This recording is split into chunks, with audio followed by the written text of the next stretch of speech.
Hey, Dr. Erday, taking your class again, part 2.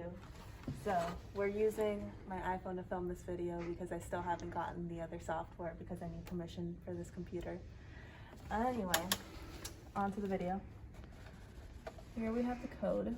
Nothing breaks. Good sign. The first one, write a select statement that returns vendor, contact, last name, first name, and the name. So here we have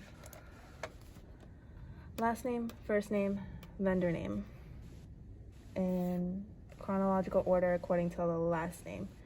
You do use your select last name, first name, vendor name from the vendors table.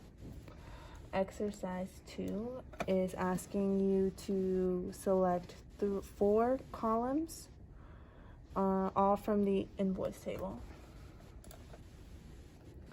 So you have your invoice numbers as numbers, your invoice total as total.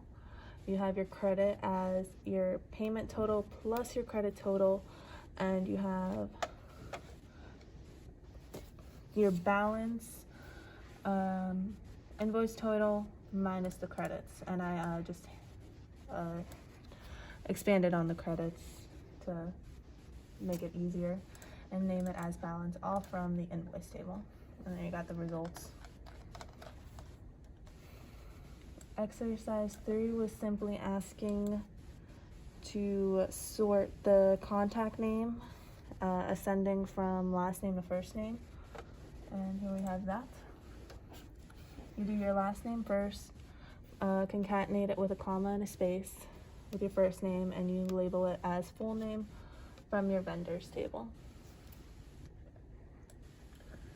Exercise 4, you had to write a select statement that gives you that returns 3 columns. Here are the 3 columns. Your invoice total, you need 10% of your invoice total. So what I did is I did the invoice total times 0.1 and labeled it as 10%.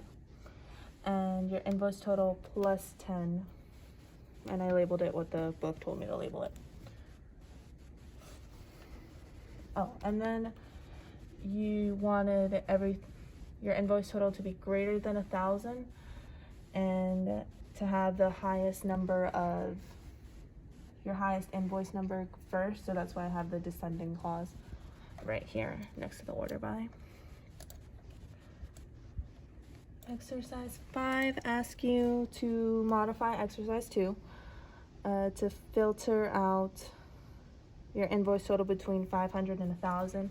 So exercise 5 is exactly like exercise 2. I copied and pasted, but then I added this additional clause where invoice total is greater than 500 and less than 10,000.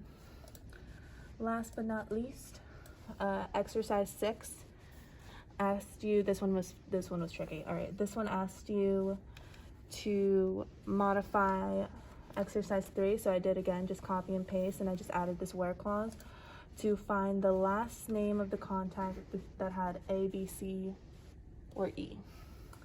So you had to use the like operator here, and you had to use the little percent sign to match anything that was after the A, B, or C. And if you run it all, nothing breaks.